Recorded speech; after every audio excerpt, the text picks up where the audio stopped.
want to talk about is women in business. You know, you are a leading woman on the Australian business scene these days, as an entrepreneur, but just as a businesswoman and as a leader as well.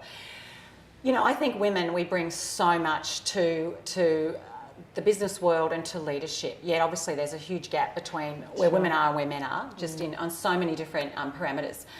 When it comes to women really growing their influence and just taking the stage, you know, centre stage in the business world, where do you see some women can hold themselves back? Well, this is a biggie, isn't it? I mean, there's certainly systemic issues that are facing all of us, whether you're in your own business, self-employed, or whether you're an entrepreneur, or whether you're employed in the corporate world. So we've certainly got a lot of work to do systemically on change, and you only have to look at the gender pay gap that's gone up. It's the highest it is currently since the 1980s, which is just absurd, isn't it?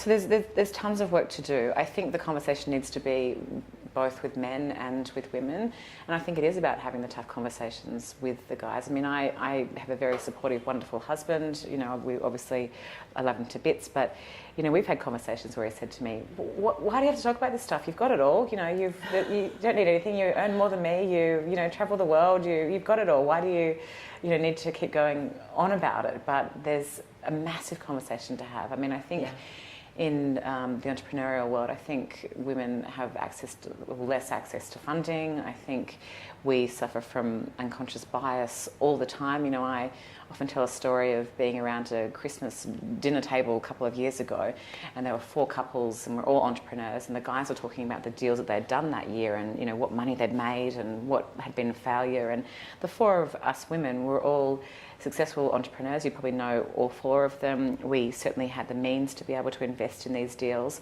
And I just called one of the guys on and said, this is interesting. Why did you never think to pick up the phone and ask one of us to come in on, you know, one of these investments?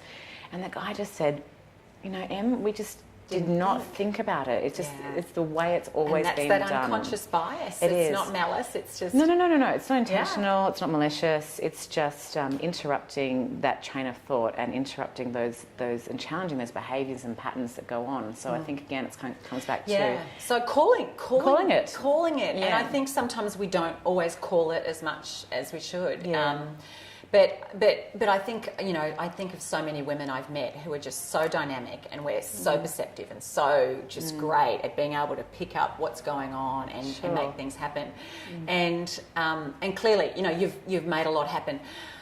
When it comes to the conversations we need to have sometimes in a workplace environment, whether it's holding someone accountable, whether it's calling someone out, whether it's asking for something we really want, making a bold request, giving critical feedback even.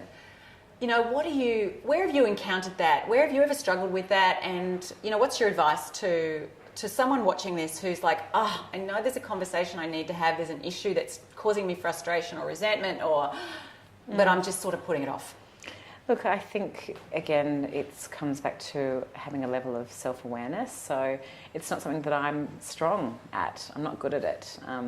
I'm a Cancerian. Cancerians are often said to be little crabs that walk sideways and, you know, instead of being direct and upfront. I mean, I think if you asked any of my team, they'd say, oh gosh, she's so direct and she asks what she wants. But in my situation, I'm always looking at what I'm good at and what I'm bad at, and I plug people in to do the stuff that I'm not so good at. So that means, you know, I think you'll find with most entrepreneurs where we like the startup phase, we like the growth phase, we like the fun parts, but I'm fairly much a useless manager of people and problems, you know. So I put people into roles where they can, on a daily basis, be looking at people and problems. I mean, I consider myself a great leader. I think I can inspire people. I think I can motivate people. I think I can attach people to where we're going constantly and realign my team and my people to our vision.